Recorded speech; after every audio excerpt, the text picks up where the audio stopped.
later is 71 degrees. So Oh, I'm gonna still hold out the confidence that spring will finally spring here pretty soon. But I'm really glad that you're on the call with us tonight, Robert, and that you volunteered. I appreciate that.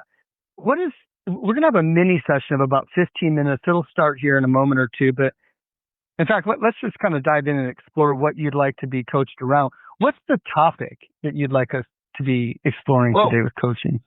I am actually working on. I was born visually impaired, and Okay. I'm a Christian, Okay. and I've always had a compassion for helping people, Mm. specifically people who are blind and visually impaired. Mm. Basically, looking to focus on working with individuals who are currently losing their sight or have already lost their sight, and they're kind of newbies, so to speak. Mm. Mm. Being that I am also an individual blind, I've had my own struggles, and Sure. I thought about. So I've always wanted to be an advocate, but with schooling, has always been has not been a strong suit for me. Okay. So I've come across a podcast opportunity. So I'm looking to creating a podcast business surrounded by helping individuals overcome blindness by providing them with strong faith and active community, would help them develop a mindset resilience with Mm. with the concept of active listening. So I'm looking to do a one-on-one coaching. So I was doing research, and that's why I came across you guys. Sure. So I'm like, this would be interesting. I could definitely do something like this. I could use this knowledge with my business because I want to be able to coach as well as mentor individuals who are going through blindness and come alongside them and help them along their journey. Like Love it. give them extra resources, help them find the resources. Because let's face it, there is a ton of resources out there, and if you don't know where to find, it could be overwhelming. Mm-hmm. That's just for a person who's not blind or visually Sure. impaired. Yeah, totally. So imagine this being amped on much more broader scale. So if you're blind, visually impaired, you're overwhelmed as it is. Okay. And then on top of it, you got to try to find resources without no help. That's devastating. Mm-hmm. That's even Mm-hmm. scary. So Mm-hmm. that's what I want to do is come in alongside a person and help them find Love it. resources. And so that's what I thought about coaching would be. I figured it would be. I strongly feel it would be ideal for me to be able to come alongside them to be able to show them, mentor them. All right. So that's All right. basically where I'm at. I hear it. Well, listen, I'm super inspired by what you shared so far, Robert, and just want to check back with you to make sure I'm tracking properly with you. And I can hear how important this is in your voice and the words you're using. So this is clearly a very important opportunity and topic for you. It's a big topic, and there's lots of different angles we could kind of focus a mini 15-minute coaching session on. We don't eat a loaf of bread, a whole loaf at a time. We eat it a slice at a time. What might be one slice of that big, beautiful story that you just shared with me that we could focus on today? And what would you like to take away for yourself as we focus on that one slice? So the probably a simple way to answer this is, what would you like to take away at the end of our 15 minutes if we can? Well, I've always been a type of person who had demonstrated active listening. Mm-hmm. I've had a lot of people come up to me, share different experiences that they're going through, and I've always took the time to just listen. And by doing that, one of the gifts that I've been so blessed to have is helping people. So one of the things I do is I just listen. Whether they realize it or not, they're telling you what their pain points are. Mm-hmm. If you just listen, they'll tell you exactly what's going on. And then by listening, you're able to come up with a way to help them. The solution will come. If you just listen to let them do it, let them talk, and you will find the solution to help. And that's what I want to do, is learn to develop a better way to be able to provide for my client in a way that will benefit them long term. Sure. So is that, and let me just check back with you and make sure I'm tracking with you. At the end of our short time together here, you'd like to sort of have a clear idea of how to do that, or maybe some of the bigger parts of how to do that? Like, what's the specific thing you'd like to achieve in today's coaching session about that? What I'd like to learn is long-lasting effects. So, in other words, I want to learn how I can help my client long-term, not something that's Got just it. going to be short-term and then right back to where they were started. I want to be able to Gotcha. provide the help that's going to help them moving forward. Okay. That's what I want to learn. Gotcha. So we will have been successful together today if you walk away with some current insights about how to make long-lasting impacts on behalf of your clients. Do I have that right? Correct. All right. So thank you. So I would love to invite you to dream big here right at the front of our time together. When you think about, and you had a very robust vision you were able to speak to when you were unpacking your vision for this whole concept. It was my first question about your topic. And I wonder how you might boil that down into, what are the 2 or 3 most valuable, impactful contributions you can make to these folks' lives as you understand it? Like, this is a picture of success question. A year from now, you're impacting these folks' lives with 1, 2, 3. What dream big? What would you love to have move the needle on for them? I would like to help them develop skills that will allow them to move forward. Okay. And not with blindness is a broad spectrum, but it's got multiple challenges and multiple struggles. Mm-hmm. So Mm-hmm. what I'd like to long term, I'd like to help them discover ways that they can move forward in their life while still being blind and have a meaningful life. Nice. You know, Nice. that's what I want to do. What would be 2 or 3 skills that come to mind that would fall into this category for you? I mean, being impacted yourself with this, what might mean the most. What would be 2 or 3 skills that you'd like to be sure to offer support around? One, I would say definitely independent living. Okay. This independent living will allow them the opportunity to learn to live on their own, to maintain a home, pay bills, be able to go food shopping, make appointments, those sort of things. The second would be traveling and communication. Okay. Because traveling is very difficult, especially being blind. You don't have the option of being able to see the life changing all the time, or incoming or going cars. And another thing is communication. Mm-hmm. Yes, you can hear them, but if you miss cues, you could totally miss the conversation altogether. Makes sense. I see that. So the 3 skills that you'd be so stoked to be able to help your clients build efficacy around: independent living, travel, and communication. Yep. Sound right? Yep. All right. All right. So what will it take, or what do you imagine might needs to be in place or to happen to get you ready to be able to make that kind of a contribution to your client's life? I would say it would be helpful gaining better insight, more perspective on independent living. I kind of learn from the individuals who teach independent living. So you get a better perspective so that you know hands-on how to approach your client. So you know exactly every step of the way how to guide them in that direction.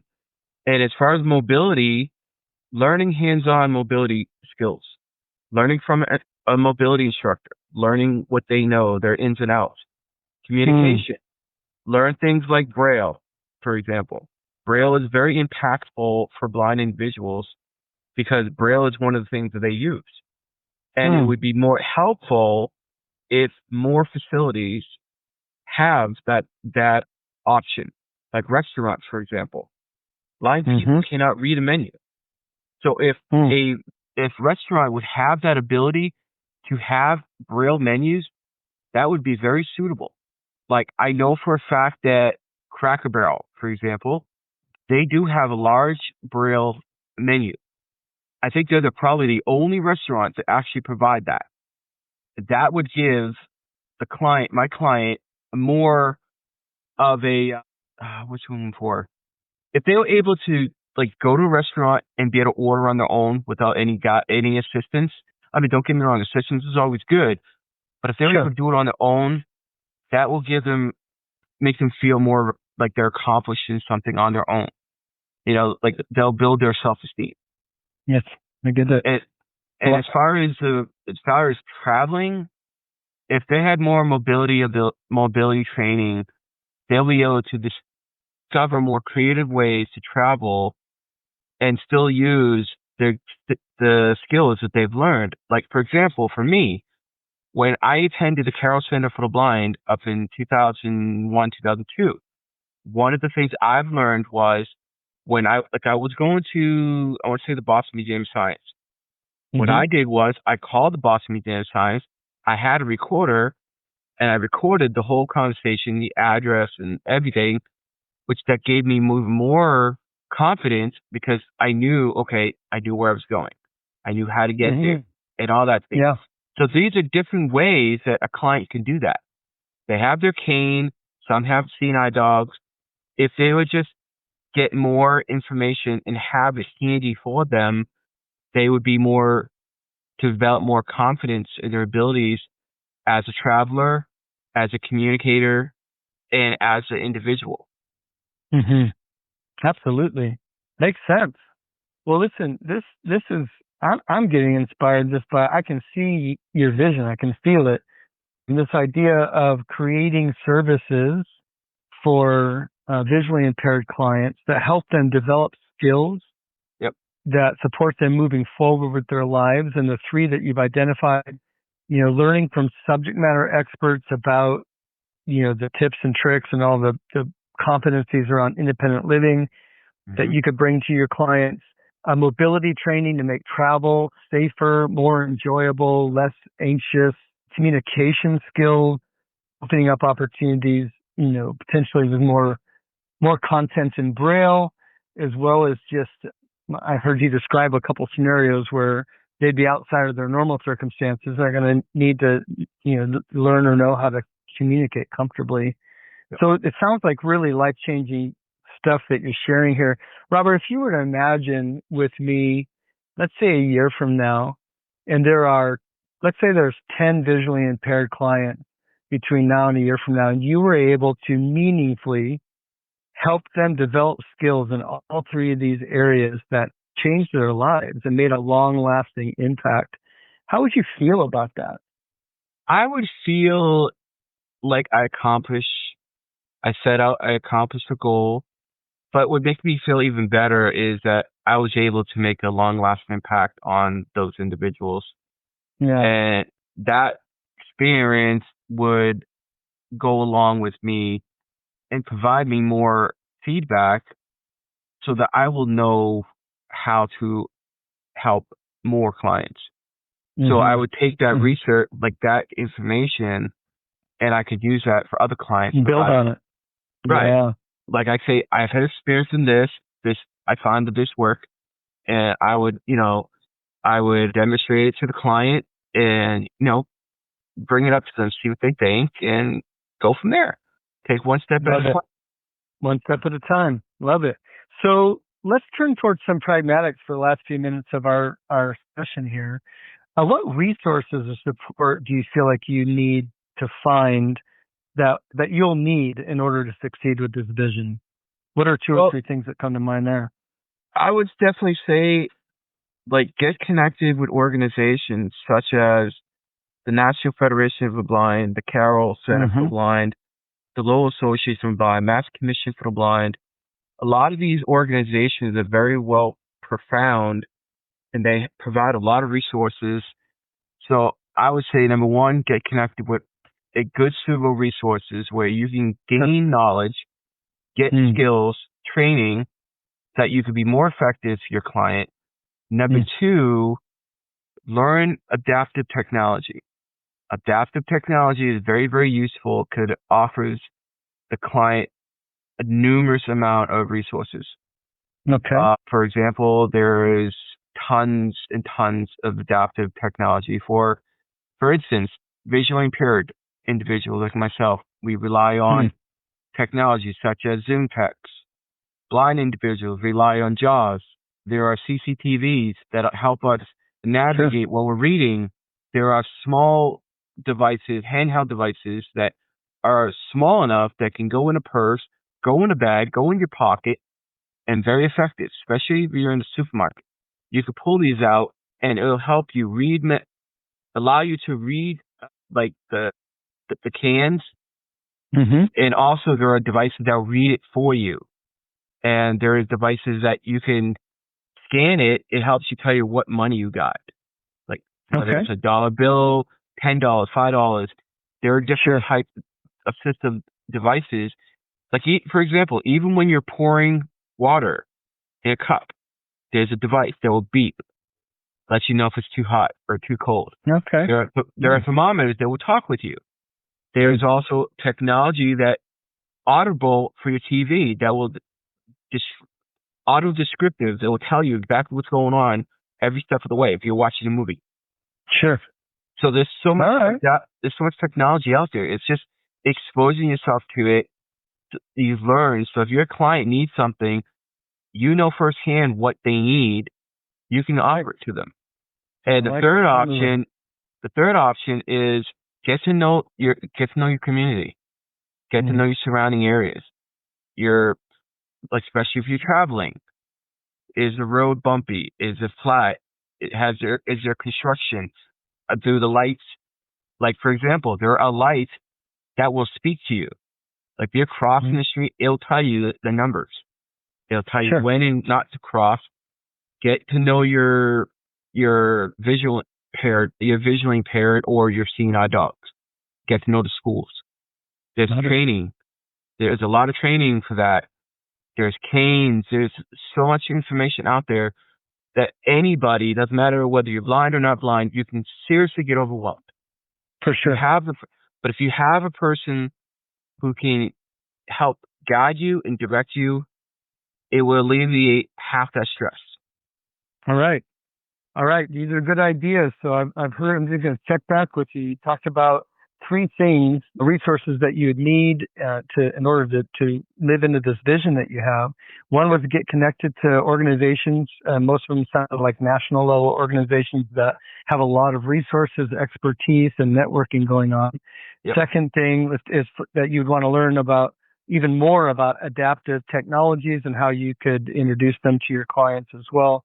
And third, just this notion of either how to get familiar with your own community, or if you're going to be traveling, ways to navigate movement in space. These are some different resources that you have just identified that you would need to gather to yourself to be able to help your clients.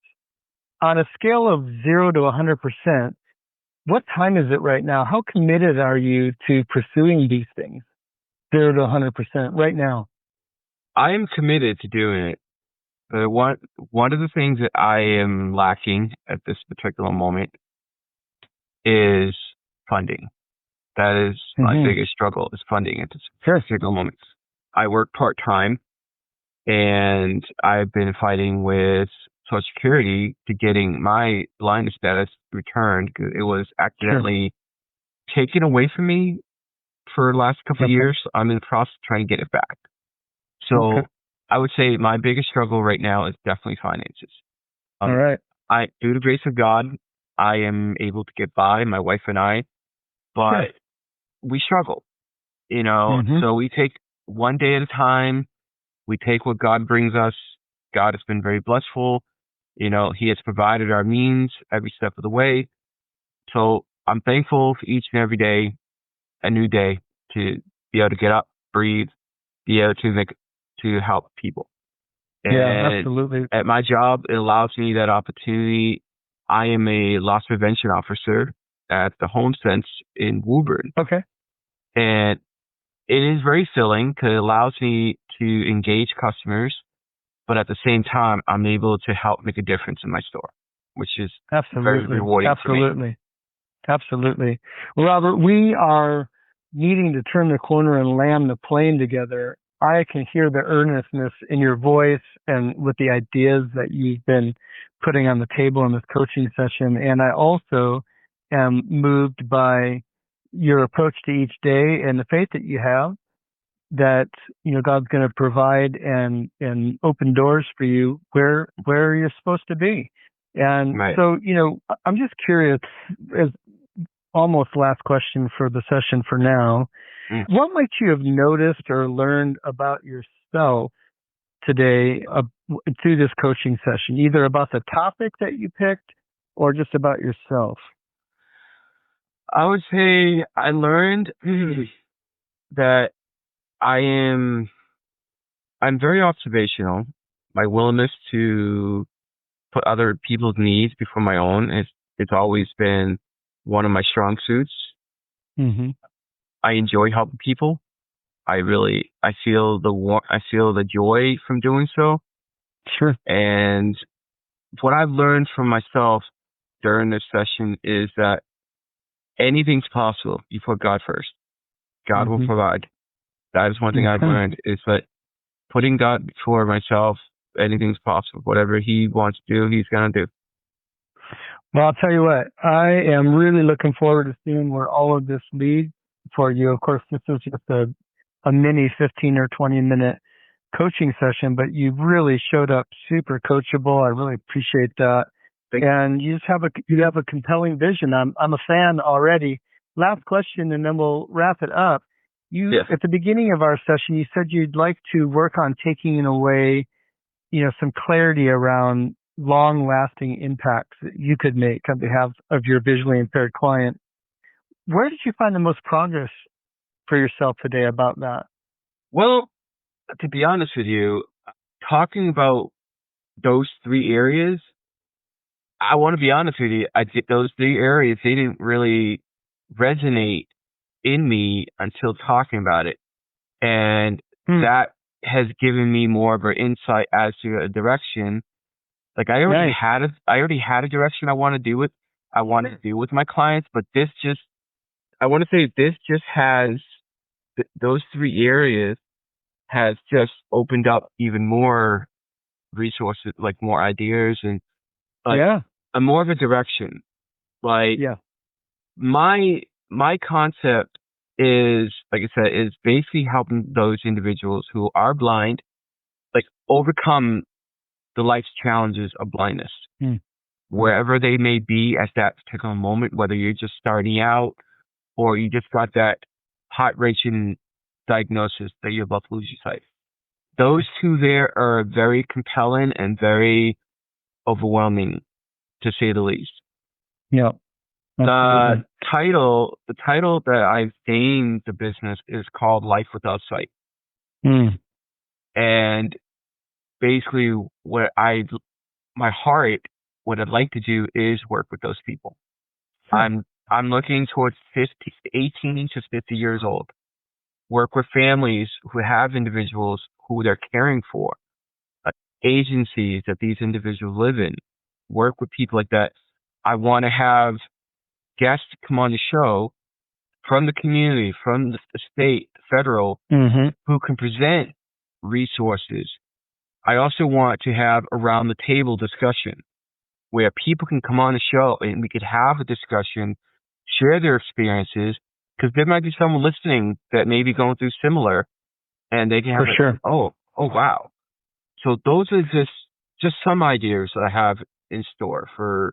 Well, you have no shortage of ideas, which is exciting. And I wish we had more time to unpack them, but we don't today. However, I'm very inspired by you. And I also just want to commend you for showing up, volunteering and bringing an agenda that's real for you and being very coachable in it. You did a great job. And we're sort of officially wrapping the coaching session itself at this point. Having said that, Robert, one last question for you outside of the session itself. Yes. Anything you observed about coaching with me today that you have a question about? Well, one of the things I've noticed, you ask questions, you listen to my responses, which by lifting my responses, it gives you more insight as to the question you asked, but it also gives you opportunity to ask another question, which that does the exact same thing as the first two. But one of the things that I've learned is actively listening gives you more information than what the person's actually saying. Yeah. Because sometimes we could be saying stuff, but listening to what the person's actually saying is more beneficial than what they're actually saying, if that makes any sense. Sure. Well, I love that you noticed that, and that's something that maybe that'll continue to feed your curiosity about professional coaching. Well done today, Robert. Thank you. Thank you. You betcha. All right. So at this time, I'd like to turn to everybody else who's on the line, all you other observers. And my question, if you decide to come on and share a question or an observation, please start with your name. Love to know who I'm talking to. But here's the question for you. What did you observe and or learn about coaching from this coaching demo? Questions or observations? Who would get us started? Sarah. Hi, Sarah.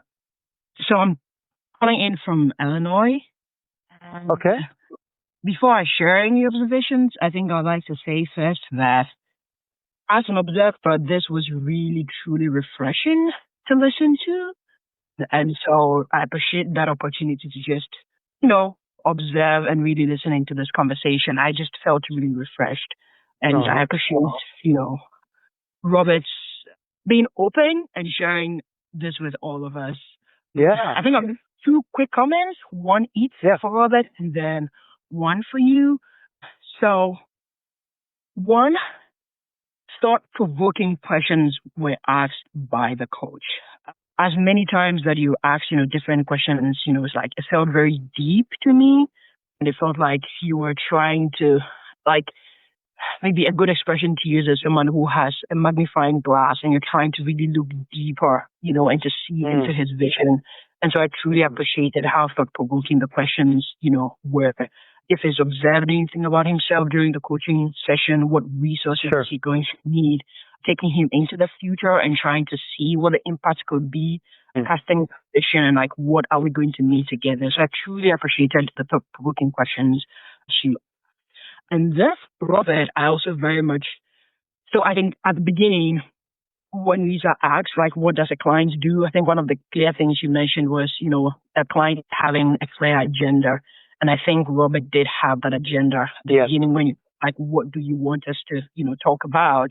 I think word after word, everything he shared was pretty clear that, okay, this is a vision I have or this is a mission I have, and I'm trying to go in this direction, and, that's what I want us to talk about. So I think that clear agenda really set the session on a good path, and I really appreciated that. So thank you both. Oh, Sarah, thanks for the observations and comments. I mean, you definitely were paying great attention to what was happening. Can tell by the things that you just you cited. And, I think the one thing I'll just choose to expand on from your comments was the notion of a clear agenda from the client. So, of course, this is one of the responsibilities of the client is to bring a clear agenda for themselves. And that agenda is typically understood as it's a topic. What's the topic of what we're going to be coaching around today? And then secondly, what would you like to achieve or take away by the end of the session? And Robert was clear and ready to take responsibility for answering those questions in a very functional way that's real for him, that he was able to show up coachable in. So I think the thing I want to just point out here is that for strong outcomes, we need a coach to be strongly in their role and responsibilities. And we need the client to also be strong in their role and responsibilities as a client. So coaching isn't something we do to people. It's something we do with people. And when we have a coachable client, like Robert was a good example of that today, ready to take responsibility for his thoughts, his feelings, what he wants, to lean in and dream out loud and to, talk about the moving parts and what it could look like. Someone who's got some ownership in getting what it is they want to get out of the coaching session. So I just want to point out that the specialness in professional coaching is when both parties show up strong within their roles and responsibilities. Really nice things come from sessions like that. Sarah, really nice job with your observation. I appreciate the generosity of your comments as well. Who else is on the line who has a question or observation to share about the coaching you heard today? This is Danielle. Hi. I think I heard Danielle. Go ahead. Okay. First I wanted to say to Robert that it was very refreshing that one of his initial comments that resonated with me was that he, and these are my words, so I don't remember exactly what he said, but wanted to walk alongside the person he's coaching, which I just thought was very profound. Sure. And then the other comment I just had was when when the session was initiated, he had so many ideas that he, wanted to talk about and it was excited about and whatnot. And the questioning that you used really allowed him to sort of hone in on a very specific, where do you want to start? What's the top item, that you need, in the time that we're together right now, what do you hope to get out of it? And, sort of narrowing that focus for him. Mm-hmm. Nice observation, Danielle. I'm going to comment on that last half of what you shared. So there's some techniques that we use, and of course we teach them in the training as well, to help set the agenda up to be as fitting to the amount of time that as we can. So if we have a 1 hour session, we're going to be able to cover more ground than if we have a 15-minute session. That's just common sense. And yet, oftentimes clients will bring a topic and even what they might want to achieve about that topic. They're speaking to that freely without the constraint of knowing how much time it might take to get there. And of course, we don't know. Neither of us will know exactly how much time it'll take because there's too many variables in there. Having said that, what you heard me do is, first of all, endorse the legitimacy and the beauty of his entire, everything he had to share about his topic and takeaway was great. So I endorsed that. And then I invited him with a metaphor. I said, how we don't eat a loaf at a time. We eat it a slice at a time. Of all these wonderful ideas that you have, what's one that you'd like to focus on with us, our mini session that we have today at 15 minutes? So what you hear me doing there intentionally is being warm and inviting and patient with the client. They've done nothing wrong that they have big ideas. It's great. But I'm inviting them. It's my job as a coach to curate a particular number of minutes of coaching time in this moment. So I want to invite the client. I want to endorse their great ideas, and I want to invite them to think about what's a smaller piece of focus that is most important to you right now that we could work on in a mini session and get done. So I did use some coaching skills and some choices while we were clarifying the agenda to try to end up with something that felt manageable for a mini session. And it's smart of you to have noticed that, but that definitely is intentional, and we teach it in class. Thank you, Danielle. Appreciate you contributing. There was somebody coming on at the same time as Danielle. Who was that? Oh, sorry, it was me. My name is Angela. I'm from Westchester, New York. Hi. Hey, Angela. I noticed that you did a lot of paraphrasing, and you did like a short recap per thought that Robert had to make sure that you understood what he was saying. Yes. Do you have some examples that come to mind? Sure. In terms of what he thought that was important, for people for information for them to know to help them through their issues. And, he identified things like, communication and, independent living. Yeah, and travel. Yeah. So was there anything else that you had wanted to know? No, I was just kind of curious to hear you flesh some of that out a little bit. I mean, really appreciate your observation about hearing me doing some summarizing or paraphrasing along the way to sort of catch the highlights. Sometimes when a client is most comfortable really talking out their ideas, oftentimes, that will go on for a number of minutes, and there's a number of highlights that we'll catch by listening carefully to them that we want to kind of pull forward in the coaching conversation. So there's a technique called reflective inquiry, which is, and there are other terms for it as well, but it's essentially a choice where we summarize back some of the highlights of something that a client has just said, and then pull it forward into building your next question for them. So there's definitely some techniques and choices that are being made in those moments, but I definitely used that a few times in this short session because Robert was full of really good ideas that he did a really good job articulating and unpacking. And rather than interrupt him any of those, I just wanted to sort of, have him put it all out there, grab some highlights, and then build a question that would take him deeper into the session. Nice observation about that. I think you said your name is Angela, right? Yes. Thanks, Angela. Go ahead. Sorry. Another thing. Go ahead. Go ahead, Angela. Oh, sorry. I really feel that he's pretty resourceful and he has potentially some really great topics he can cover in his podcast to help people. I agree. Yeah, I agree. Mm-hmm. I'm looking forward to seeing that, hearing Cody, that come out. Yeah. Karen had her hand up, and I didn't want to break in, but I didn't want her to think I'm watching the dashboard here, and I know you don't have it up. But good. Karen, did you have something you wanted to add? Yeah, let's hear from you. It was already kind of covered, but I just wanted to echo what was said. What I really liked about today was that he very much knew what he wanted to talk about. And even though he's probably going to be one of our easier clients because he's very sure of like the steps and the plans, and it was really cool to see you sort of not just sit there and just let him go. Like you did echo pieces that were really important and like you just mentioned, pulled him forward. But more than anything, it set a great baseline for today, like to show that you're excited and he's excited. I mean, I'm sure future calls will get more into the nitty gritty, but as for our first call, I felt like it was a great, building a rapport and like getting excited both ways. And so it can probably go in a million directions as long as he knows that you're listening, you're active listening, and that you're engaged. I think that's success. I know very little, but I'm just imagining if that was my call, that's what I would want on the first call. Yeah. Nice observations, Karen. Yeah, so I talk about this in class as soft skills in terms of the things that we can do in showing up the way we coach that build rapport, trust, and safety between coach and client.